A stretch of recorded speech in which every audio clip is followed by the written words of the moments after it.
Gold, trusted gold buyers. మీరు తాకట్టు పెట్టిన బంగారాన్ని విడిపించి ఈ రోజు ఉన్న మార్కెట్ ధరకు కొనబడను.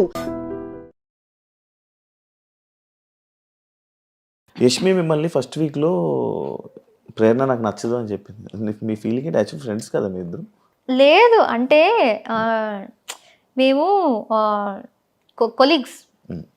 కృష్ణ ముకుంద మురారిలో నేను హీరోయిన్గా చేశాను, ఆమె స్లైట్ విలన్ లాగా చేసింది. కొలీగ్స్ అంతే. సో నాకు యష్మి సెట్ దాకే తెలుసు. సెట్లో హాయ్ బాయ్, సీన్కి ఎంత అవసరమో అంత, ఎప్పుడైనా కలిసి లంచ్ చేయడం అంతే, వేరే ఏం లేదు. మేము 1.5 years షూటింగ్ చేస్తే దానిలో 6-7 months మేము మాట్లాడుకోలేదు కూడా. చిన్న గొడవ జరిగి we did not speak. Set లో అసలు చూడం కూడా. అలాంటిది కూడా కాదు, గొడవ అంటే మాటల్లో కూడా గొడవ లేదు. ఆమె ఒకటి రియాక్ట్ అయిన విధానం సెట్ లో, నాతో కూడా కాదు, సెట్ లో రియాక్ట్ అయిన విధానం నాకు నచ్చలేదు అనేసి నేను మాట్లాడడం ఆపేసా. కానీ అమ్మాయిలు శత్రువులు కదా? అలా లేదు, శత్రువులు ఎవరైనా అవ్వచ్చు, అంతేనా? సో అది సో అలా జరిగింది. ఇంటి లోపలికి వచ్చినప్పుడు ఓకే, నాకు తెలిసిన వాళ్ళు ఎవరో ఉన్నారు అని ఇది, బట్ అదంతా బయట జరిగింది కాబట్టి ఆమె అది చెప్పినప్పుడు పెద్ద షాక్ ఏం కాదు. నాకు ఒక్కసారి అనిపించింది ఆమెకు నేను నచ్చనేమో, ఎందుకంటే ఆమె సైలెంట్ గా ఉంటది, నేను ఇలా హైపర్ గా ఉంటా. సో ఒక్కొక్కసారి అనిపించేది ఆమెకు నేను ఇరిటేటింగ్ అనిపిస్తానా ఏంటి అనేసి. బయట ఇక్కడ తీసుకొని ఇక్కడ ఏమైనా చేస్తుందని అనిపించింది? లేదు, ఆమెకు జనరల్ గా నేనైతే ఇరిటేటింగ్ అనిపిస్తుందేమో, ఎక్కువగా పెద్దగా నేను నచ్చను అనేసి ఐ థాట్. బట్ ఆమె అప్పుడు అలా నాకు అస్సలు ఆ అమ్మాయి నచ్చదు కూడా అని ఓపెన్ గా చెప్పినప్పుడు ఇలా బ్రేక్ అయినట్టు అనిపించింది, ఒక ఝట్కా లాగా, ఒక స్లాప్ ఇచ్చినట్టు. అప్పుడు దట్ వాజ్ ద మూమెంట్. నేను ఐ థాట్ ఓకే, ఈ హౌస్ లో ఆ రోజే, ఆ సెకండ్ డేనే ఐ థాట్ ఈ హౌస్ లో ఎవరితో అయినా కలిసి బాగా ఉండు, కానీ ఎవరు నీ కోసం ఉండరు, అదొకటి గుర్తుపెట్టుకొని నాకు చెప్పాను. ఎవరితో ఎంతలో ఉండాలి అంతలో అంతే. సో ఆ సెకండ్ డేనే నాకు ఆ రియలైజేషన్ వచ్చేసింది. సో అప్పటి నుంచి నేను సిచ్యుయేషన్స్ బట్టి ఐ వాజ్ బాగా బాండ్ అవుతూ ఉంటే బాగా బాండ్ అవుతూ ఉంటా, లేకపోతే గొడవలు వస్తే ఐ విల్ లైక్ ఏదైనా నచ్చకపోతే నేను చెప్పేస్తా, అంత హ్యాపీగా ఉంటే హ్యాపీగా ఉంటా. వేరే ఈ టాపిక్, యాక్చువల్లీ స్టేజ్ మీదకి మీరు వెళ్ళేటప్పుడు రష్మిక మీ ఫ్రెండ్ అని చెప్పి చెప్పడం జరిగింది. ఎందుకు చెప్పారు? యాక్చువల్ ఆ టాపిక్ ఎందుకు వచ్చింది, రష్మిక ఫ్రెండ్ ప్రేరణ అనేసి? లైక్ ఓటింగ్ గురించా, లేకపోతే ఎందుకు చెప్పింది ప్రేరణ? నాకు అసలు రష్మిక మ్యాటర్ వచ్చిందే నచ్చలేదు నాకు ఇప్పుడు దాకా. లైక్ ఈ కామెంట్స్లో కానీ ఇప్పుడు ఇంటర్వ్యూస్లో కానీ ఇది వస్తుంది కూడా నాకు నచ్చట్లేదు. ఎందుకంటే నేను అనుకున్నా ఇది వచ్చేది నాకు ఎఫెక్ట్ అవ్వకూడదు. నేను ఎప్పుడు రష్మిక మ్యాటర్ తీసుకురాలే. నేను ఫస్ట్ ఇంట్రొడక్షన్ లోనే ఎవరు నాగ్ సార్కి లైక్ టీంకి చెప్పారో తెలియదు, కానీ ఆయన అది అడుగుతారు కూడా అని నాకు తెలీదు, ఎక్స్పెక్ట్ చేయలే. నీకు ఒక సెలబ్రిటీ ఫ్రెండ్ ఉంది కదా అని అడిగేశారు. నాకు రియలైజ్ కూడా కాలేదు ఎవరనేసి. అండ్ నాకు ఇప్పుడు గుర్తులేదు ఆయన చెప్పింది, ఆయననే రష్మిక పేరు చెప్పారా లేకపోతే నేను చెప్పానా తెలీదు. మీరు చెప్పారు పేరు, ఆయన అడిగారు, జస్ట్ క్వశ్చన్ అడిగారు. ఆయన నాకు ఆమె గురించి అడిగారు. సో చాలా పెద్ద సెలబ్రిటీ, చాలా మంది తెలుసారంటే చాలా పెద్ద సెలబ్రిటీ మా ఇండస్ట్రీలో, నీకు ఆమె తెలుసు అన్నారు. అప్పుడు నాకు ఫ్లాష్ అయింది, ఓ రష్మిక. సో అది ఆయనకు ఎవరు దాని గురించి చెప్పారో తెలీదు. అండ్ అప్పటి నుంచి స్టార్ట్ అయిపోయింది ప్రతి ఒక్కరు నువ్వు దాని గురించి అడగడం. And I don't like it, ఎందుకంటే అది ఇలాంటి ఆమె ఇప్పుడు ఏ స్టేజ్కి వెళ్ళిపోయిందో, ఇప్పుడు బిగ్ బాస్ సంబంధించిన దాంట్లో ఈజీగా ఎవరైనా మిస్అండర్స్టాండ్ చేసుకోవచ్చు. రష్మిక గురించి మాట్లాడుతుంది అంటే పాపులారిటీ కోసమా అనేసి. నాకు అసలు వద్దు ఇది. నేను ఇప్పుడు కూడా వేరే ఇంటర్వ్యూ వాళ్ళు వస్తే రష్మిక గురించి ఏమైనా క్వశ్చన్ ఉంటే ప్లీజ్ నన్ను అడగకండి, ఎందుకంటే చాలా అయిపోతుంది. నేను మాట్లాడేది నా గురించి చాలా ఉంది. అవును అవును అవును. సో ఇది ఒకటి అడ్డం పెట్టుకుని మాట్లాడే అవసరం అదే నాకు లైక్ లేదు. అదే మీరు లోపలికి వెళ్ళేటప్పుడు ఆ సిచ్యువేషన్లో ఎందుకు చెప్పింది, మళ్ళీ వీళ్ళిద్దరు రూమ్మేట్స్ అంట, దీని గురించి అది ఇప్పుడు ఇది ఆయన క్వశ్చన్ bold. అడగకపోతే నాకు ఎక్కడి నుంచి వస్తుంది? అవును సో వాళ్ళు అది ఎందుకు క్రియేట్ చేశారు? ఇప్పుడు Actually సూర్య గారు తెలియదు వస్తే నాకు. కూడా అవును. సూర్య గారు వచ్చారు, ఉమ్. ప్రతి ఒక్కరి గురించి వాళ్ళు ఇంట్రొడక్షన్ ఇచ్చారు. వీళ్ళు యూట్యూబ్ చేస్తారు, వీళ్ళు డాన్స్ చేస్తారు. నా మీద వచ్చినప్పుడు ఈమె రష్మిక చైల్డ్హుడ్ ఫ్రెండ్ అన్నారు. ఉమ్. అసలు అప్పటి కూడా అనుకున్నా, అరే ఎందుకు అక్కడ ఎందుకు అది చెప్తున్నారు అనేసి. ఉమ్. సో అది చాలా పాయింట్స్లో అరే అవసరం లేదు కదా అనే పాయింట్స్లో కూడా దాని గురించే మాట్లాడారు. సో ఐ డోంట్ నో, అంతే నాకు నేను మాట్లాడాలనుకోరా వద్దు ఇప్పుడు? అనుకున్నా అది వస్తూనే ఉంటుంది ఆ టాపిక్. అది వస్తూనే ఉంటది, ఎందుకంటే అది పెద్దది. ఇంకెక్కడి నుంచి అది కంటిన్యూ అవుతుంది. ఏం చేస్తారు మరి? ఇగ్నోరా? అంతే, ఇలా నవ్వేసి అలా తెలిసేయడం. హౌస్లో ఎవరిని బ్లాక్ చేసుకోవాలి, ఎవరిని ఫ్రెండ్ చేయాలి అని అన్న సిచ్యువేషన్లో వస్తే అందరినీ ఫ్రెండ్ చేసుకొని సోనియాని మాత్రం అలాంటి పర్సన్ నా లైఫ్లో వద్దు ఇది అని చెప్పి మీరు చెప్పడం జరిగింది. కానీ మీరు సోనియా పెళ్ళికి వెళ్ళారు. ఎలా ఇది నాకు అర్థం కాల. నేను ఫస్ట్ ఆఫ్ ఆల్ వాళ్ళు మాకు చెప్పింది ఏంటంటే, మీరు ఫాలోలో మినిమం ఒకటి పెట్టేసి ఎంతమైందైనా పెట్టొచ్చు, బ్లాక్ లో 100% ఖచ్చితంగా ఒక్కరు ఉండాలి అని చెప్పారు. అండ్ బిగ్ బాస్ చెప్పిన మాట ఏంటంటే, మీరు ఎవరిని పడట్లేదో, ఎవరిని మీరు హౌస్ తర్వాత కలవకూడదు అనుకుంటున్నారో వాళ్ళని ఇక్కడ పెట్టండి అని ఆయన అనౌన్స్ చేశారు. ఆయన అనౌన్స్ చేసిందే నేను రిపీట్ చేశాను, నేను కలవకూడదు అనుకుంటుంది అనేసి ఇలా పెట్టాను. కానీ అది అక్కడ ప్రక్రియ చేయాలి. సో ఉన్న వాళ్ళలో నేను అందరినీ పెట్టలేదు, నేను 7 or 8 members నే పెట్టాను. అంటే ఈమెను మెన్షన్ చేశారు కదా, లైక్ ఎవరినైనా కలుస్తాను కానీ ఈమెను అయితే ఎవరినైనా కలుస్తాను అని చెప్పలేదు. బట్ అది ఎంత వచ్చిందో తెలీదు. ఐ సెడ్ కొంతమందిని పెట్టేసి వీళ్ళతో నాకు మంచి బాండ్ వచ్చింది, వీళ్ళని పక్కాగా కలవాలి అనుకుంటున్నా, ఎందుకంటే ఈ బాండ్ కంటిన్యూ అయితే చాలా బాగుంటది అనిపిస్తుంది. బట్ అలానే అప్పుడే ఆమె మళ్ళీ హౌస్ బయట నుంచి వచ్చి మళ్ళీ నామినేషన్స్ లో నాకు చాలా గట్టిగా చాలా చాలా నెగిటివ్ గా మాట్లాడింది. సో అక్కడ ఉన్న వాళ్ళలో నేను ఖచ్చితంగా ఒకరిని పెట్టాలి అంటే నేను సోనియాని పెట్టాను. అండ్ చెప్పేది కూడా బిగ్ బాస్ ది వాయిస్ దే నేను క్యాచ్ చేసి అదే విధంగా చెప్పాను కాబట్టి ఇట్ వాస్ లైక్ నేను ఇప్పుడుకి కలవను ఈ అమ్మాయినే అనేసి ఉంది. దాని తర్వాత బయటికి వచ్చాక ఇప్పుడు ఫినాలే వచ్చి నేను సోనియాది ఇమిటేషన్ చేశాను స్టేజ్ మీద నాగ్ సార్తో, సోనియాతో మాట్లాడాను, అదంతా ఓకే. పెళ్లి గురించి తెలిసింది. నేను అన్నాను నేను వెళ్ళను, ఎందుకంటే బాగుండదు, ఇప్పుడే అది బ్లాక్ది అంతా అయింది, ఎంత నేను అది ఒక బిగ్ బాస్లో చెయ్యాలి అనుకున్న ప్రక్రియ అని నేను ఎంత చెప్పినా అది బాగుండదు. ఎందుకంటే డెఫినెట్లీ ఎవరో ఒక్కరైనా వస్తారు, నువ్వు బ్లాక్ లో పెట్టావు కదరా ఎందుకు అంటే ఫేక్ గా ఉన్నావా అలా వచ్చేస్తుంది. బ్లాక్ లో నేను జస్ట్ పెట్టాలి ప్రక్రియ కాబట్టి పెట్టాడు అంతేగాని ఆ లోపల బయట పాటించరు. సో నేను చెప్పాను, నేను శ్రీపద్కి చెప్పాను, మా నాన్నకు చెప్పాను. సోనియా మా నాన్నకు కూడా ఇన్విటేషన్ ఇచ్చింది. దగ్గర నుంచి యశ్వీర్ అండ్ సోనియా ఇద్దరు నాన్నని పిలిచారు, శ్రీపద్ని పిలిచారు, నేను బయటకు వచ్చినప్పుడు నన్ను పిలిచారు. అది బ్లాక్ గురించి టెలికాస్ట్ అయిన తర్వాత కూడా సోనియా నాకు పర్సనల్ గా మెసేజ్ చేసి ప్లీజ్ పెళ్ళికి రా, నీకు వీలైతే రా, నువ్వు శ్రీపద్ రా అన్నారు. సో అక్కడ లోపల ప్రక్రియ గురించి నేను అది నిజంగా నాకు కొన్ని ఆమె నాకు నామినేషన్లో చెప్పింది అదంతా నచ్చలేదు, నేను ఆ వేలో పెట్టాను.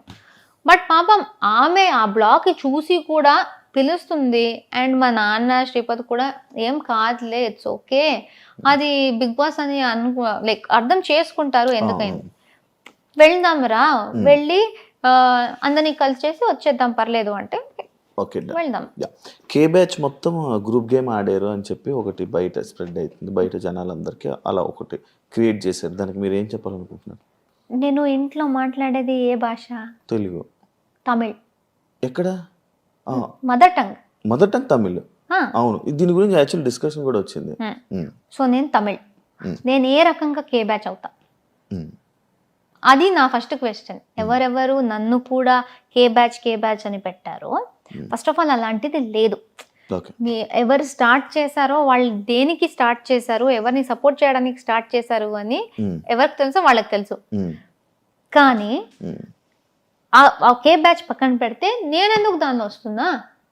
అంటే నేను తమిళ అమ్మాయి. నేను మీరు అందరూ లైక్ ఎలా అంటే ఒక గ్రూప్ లో కూర్చొని ఈరోజు జీని నామినేట్ చేయాలి, ఏ నామినేట్ చేయాలి, ఫస్ట్ ఆఫ్ ఆల్ నామినేట్ చేయాలి అని మాట్లాడుకున్నారంట కదా. ఇది ఎప్పుడు జరిగింది?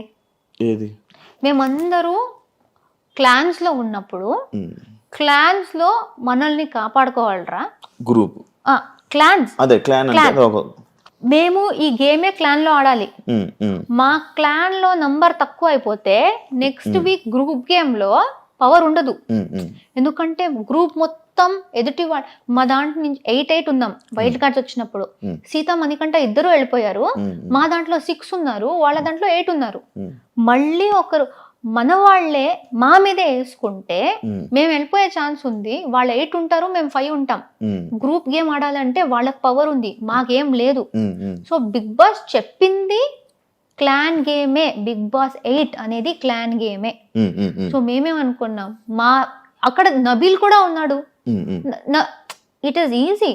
కానీ అక్కడ మాట్లాడుకున్న దాంట్లో నబీల్ ఉన్నాడు. నబీల్ని కూడా కే బ్యాచ్ లో పెడుతున్నారా?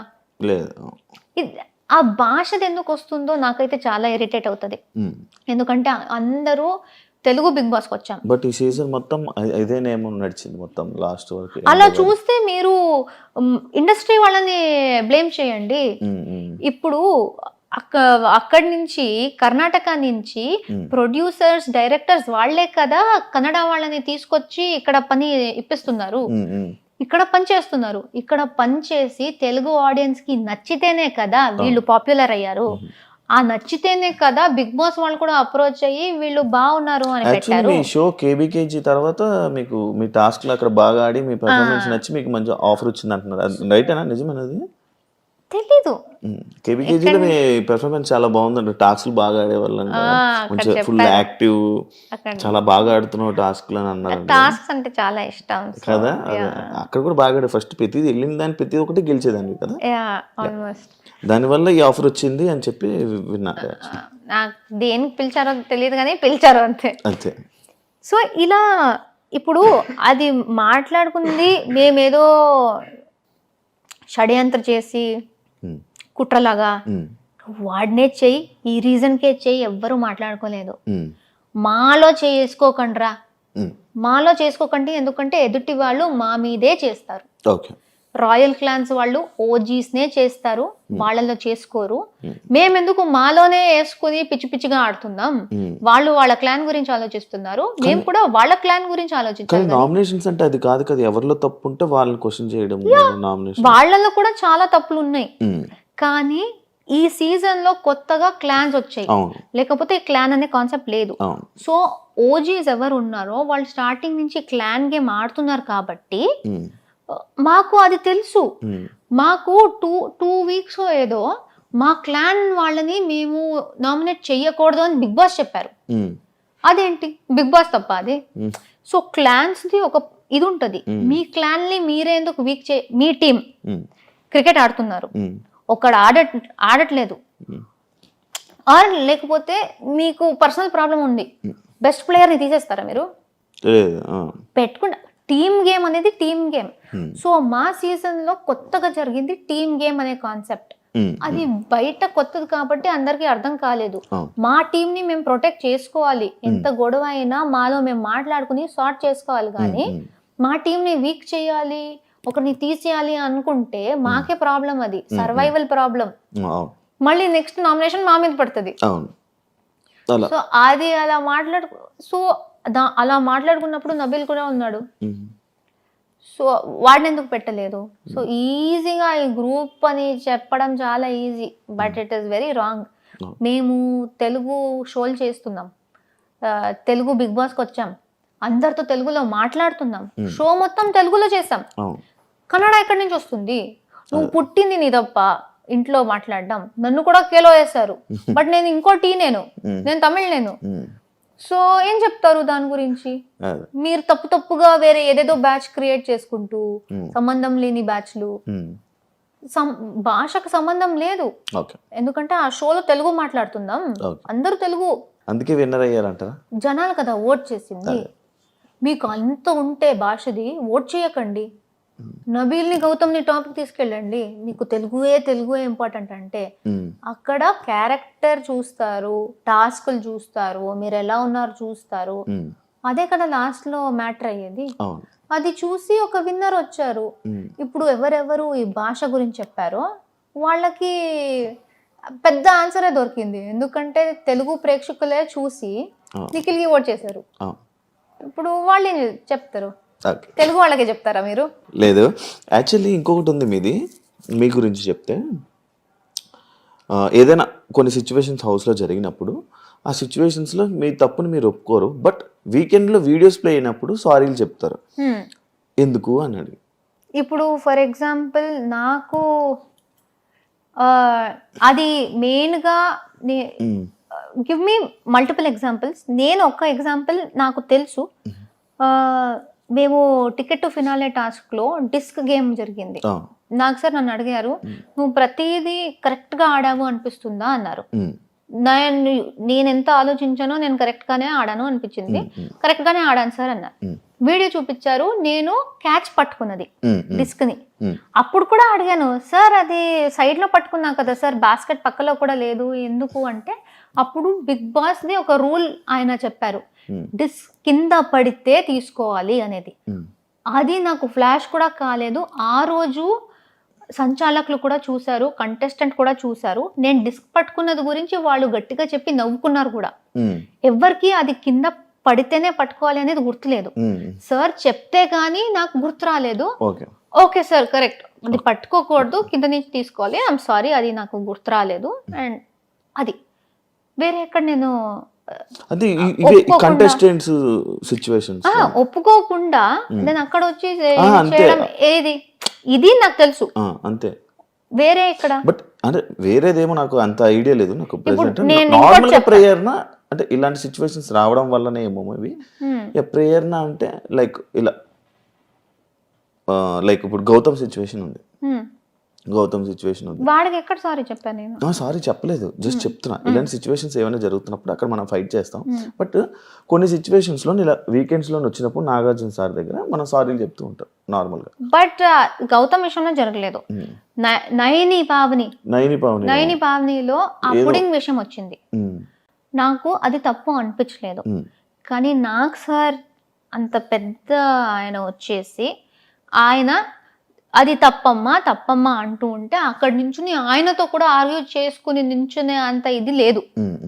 సో అక్కడ ఓకే, లైక్ అదే ఇలాంటి సిచ్యువేషన్స్ లోనే అన్నారు లైక్ యా. బట్ ఇప్పుడు నాకు అక్కడ సిచ్యువేషన్ ఏం జరిగింది, అక్కడ కూర్చుని నేను నాకు సార్ అంత టైం లేదు, నేను ఆయన టైం వేస్ట్ చేయాలని కూడా అనుకోవట్లేదు. నేను జైల్లో ఉన్నాను, నయని బయట నుంచి ఏదో మాట్లాడుతూ ఉంది, మధ్యలో నేను మాట్లాడితే నీతో నేను మాట్లాడట్లేదు అంది. I'm not talking to you, please don't interrupt అని చాలా రూడ్గా మాట్లాడింది. ఆమె నేను అడిగాను, నేను నీతో బాగా మాట్లాడాను కదా, నువ్వెందుకు అంత రూడ్గా మాట్లాడావు, why did to talk to me like that?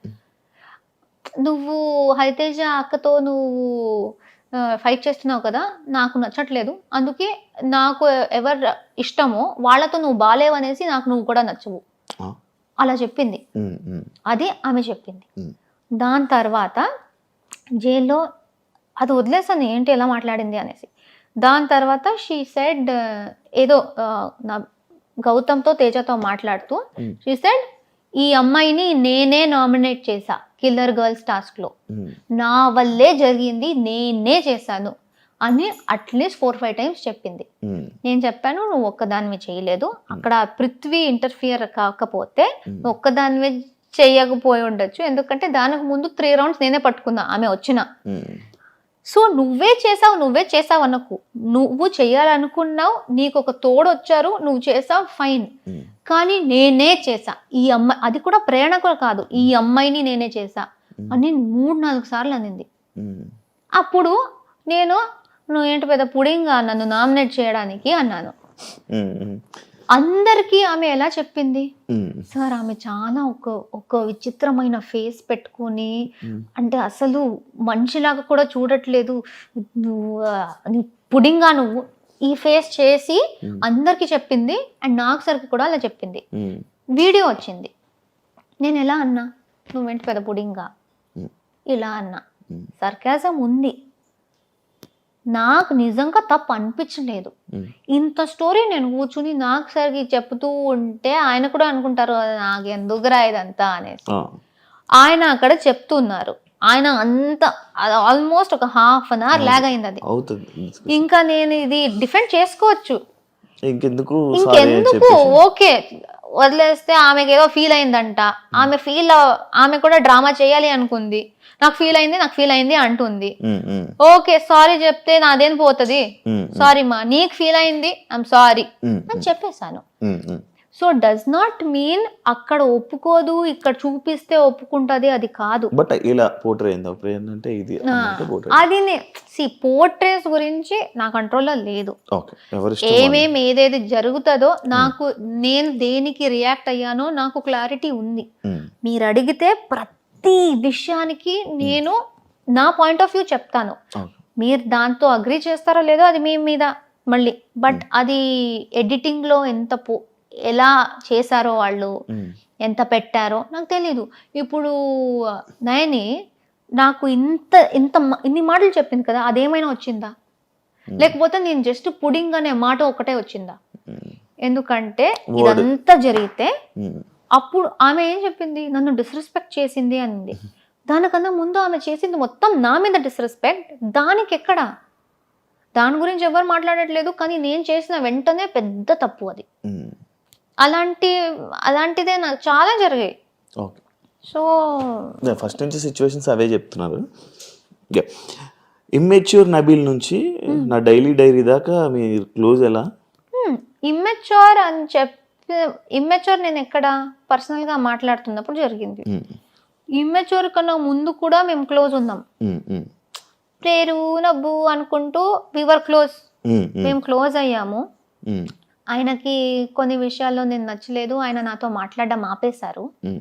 Nabeel, నువ్వు ఫ్రెండ్స్, మాకు ఒక బాండ్ ఉంది, నీకేమైనా నాతో అనిపిస్తే నువ్వు నాతో ఓపెన్ గా మాట్లాడొచ్చు. అది కాకుండా లేదు నేను మాట్లాడను, సైలెంట్ గా ఉండి నామినేషన్ లో మాట్లాడుకుంటా అంటే I feel that is immature అన్నాను. అది ఒక చిన్న ఇది, అది నామినేషన్ దాకా కూడా నేను తీసుకురాలేదు. నేను ఫ్రెండ్ అనుకున్న వ్యక్తితో చిన్న గొడవ జరిగింది. అది ఆయన అరుస్తారు, నా వాయిస్ కూడా గట్టిది, ఆయన అరిస్తే నేను కూడా అరిచాను, అది పెద్దదయింది. దాని తర్వాత మేము నార్మల్ అయిపోయి, దాని తర్వాత నా డైరీ అనే స్టేజ్, ఆ ఇమ్మెచ్యూర్ టు డైరీ ఎన్ని వీక్స్ ఉన్నాయి మధ్యలో. సో ఇమ్మెచ్యూర్దే అది పోయి మేము నార్మల్ అయిపోయి, దాని తర్వాత ట్రావెల్ అయ్యి వీక్స్ వెళ్తూ మేము క్లోజ్ అయ్యి దానికి వచ్చింది. సో ఇమ్మెచ్యూర్ మీరు మధ్యలో పట్టుకుంటున్నారు. దానికన్నా ముందు ఫ్రెండ్, మంచి ఫ్రెండ్ అయ్యాడు, మధ్యలో అది వచ్చింది, డిస్టర్బెన్స్ వచ్చింది. దెన్ ఇది friend to friend, small disturbance in the middle.